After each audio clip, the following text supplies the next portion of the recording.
Hi, welcome to my channel. Today I will recap the movie titled Cold Pursuit. Nels Coxman, a snowplow driver, and his wife Grace live a quiet life in the town of Kehoe. The couple is often visited by their son Carl Coxman, who works at the Kehoe airport. Coxman wins the Citizen of the Year award from the community, but the night does not turn out to be great for him as his son, along with his friend Dante, gets kidnapped from the airport. On their way, the kidnappers inject him with a heroin overdose that results in his death, while Dante manages to escape from the van. Meanwhile, in Denver, a drug cartel leader, Viking, urges his son Ryan to be violent at school to take revenge on the bullies, but he refuses to do it because of his peaceful nature. On the other hand, Coxman and Grace are informed about Carl's death and are called to identify the body. The doctor mentions the drug overdose as the reason for his death, but he does not believe him, knowing that Carl was never a drug addict. Grace gets devastated to see her son like this and argues with Coxman over his lack of emotions. Distressed by his son's death, he tries to kill himself with his shotgun, but is interrupted by Dante, who has been hiding at the workshop since the incident. Although shocked by what happened to Carl, he narrates the entire incident to him, revealing Carl's death was not the result of an overdose. Enraged on hearing this, Coxman forces him to reveal the names and locations of the kidnappers and finds information about a guy named Speedo. He arrives at a local club and confronts Speedo about his son's death, but he denies knowing anything. Instead, he begins threatening him and asks him to leave, but Coxman knocks him down. When he wakes up, Coxman again tortures him, to which he reveals he worked on the orders of a guy named Limbo. After confirming Limbo's identity, Coxman kills him and discards his body in the river. While going to drop Ryan to school, Viking is told about Speedo's disappearance, as he used to work for him. Ryan thinks he must have done something to him, but Viking assures him that he was not involved. After killing Speedo, Coxman finds Limbo at his workplace and tortures him to get information about his leader. He then shoots him and disposes of the body in the river, just as he did earlier. When he returns home, Grace asks him about Carl's hobbies, but gets upset to know that he never bonded with his son. Back in Denver, Viking's ex-wife visits him and informs him about filing a custody report for Ryan. He gets angry with her and offers money in exchange, but she refuses to take it. Before he can convince her further, Viking is told about Limbo's disappearance.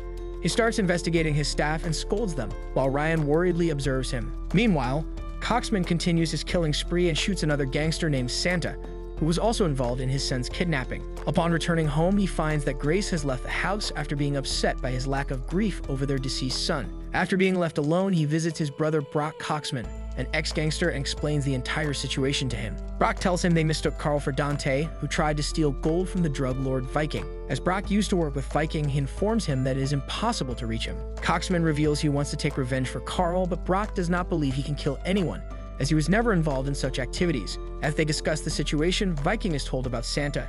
He gets suspicious, considering that a third person of his gang went missing within a week, and thinks his rival White Bull is behind all the mess. He tells his team that he used to work with White Bull, but later signed a contract not to interfere in each other's territories. He thinks they are violating the contract and plans to teach them a lesson. Upon his orders, his men kidnap a guy from the opposite gang and torture him to get the information. As he does not disclose anything, Viking gets angry and shoots him, without knowing that he is the only son of his rival White Bull. Kehoe police detectives Kim Dash and John Jip also receive information about the murder and think it's the beginning of a turf war between two gangs that can destroy the peace of the town. Although Jip seems hesitant to begin the investigation, Dash urges him that they should do something to eliminate the upcoming threat.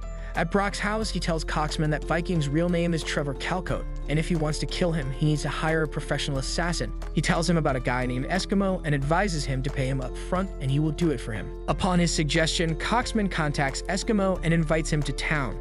While showing him the room in a local hotel, he offers him half of the agreed amount, but Eskimo thinks of him as a police officer and starts arguing with him. But he satisfies him by proving his identity. Eskimo gets money from him, but then goes to Viking and demands the same amount to sell the information that someone is trying to get him killed. They transfer the required money into his account, and he reveals that Coxman wants him dead. Viking thinks it's Brock Coxman, as he used to work with his father and might have some old dispute. As soon as he gets the information from Eskimo, Viking scolds him for not honoring his deal with Coxman and shoots him for his unethical behavior.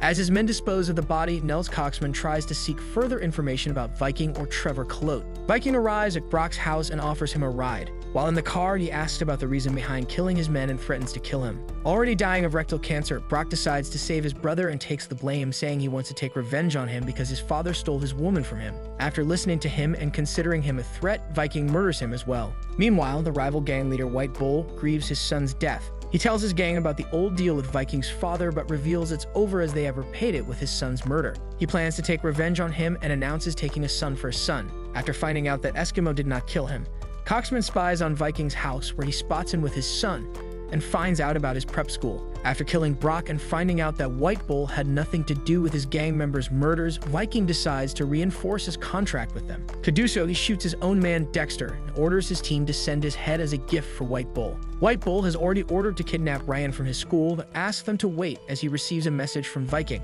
His messenger presents Dexter's head and tells him he was the one who killed his son, and they have punished him because they want to keep their end of the deal. White Bull thanks him for the gift and shoots him while insisting that he only wants Viking's son. In the meantime, Kim receives the information about Carl's death due to an overdose, and that he used to work with Dante at the Keogh airport. She visits Coxman and shares her concern that she does not think he was killed by the overdose. She asks for his help to find out the truth, but he refuses and says she cannot do anything for him now as his son is already gone.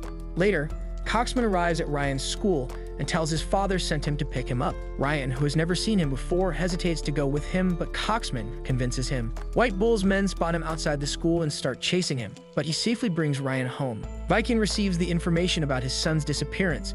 Before he can do anything to find him, his wife shows up again and starts arguing with him for taking Ryan without his permission. He tells her about Ryan's abduction but assures her that someone will call in with his ransom demands and he will get him free. On the other hand, White Bull's men receive a text on Dexter's phone in which his gang member tells him about staying at a hotel. Soon, they track him down and kill him as well. White Bull and his team arrive at a ski resort in Keogh to keep an eye on the Viking and his gang. Meanwhile, Coxman arrives at his house with Ryan and offers to prepare lunch for him. Ryan asks about his family, but he tells him he does not have one. He treats him well and offers him to sleep in Carl's room after accepting that he had a son, but he does not live with him anymore. He even reads him a story and offers to give him a ride on his snowplow. While waiting for their next mission, the gang members enjoy their time at the resort, but White Bull misses his son and reassures himself to take revenge. Back in Denver, Viking's men bring in a school janitor, who reveals Coxman took Ryan. Viking realizes he misunderstood the names and it wasn't Brock, but someone else who was trying to mess with him. Coxman calls Viking and asks him to come over alone to get his son back.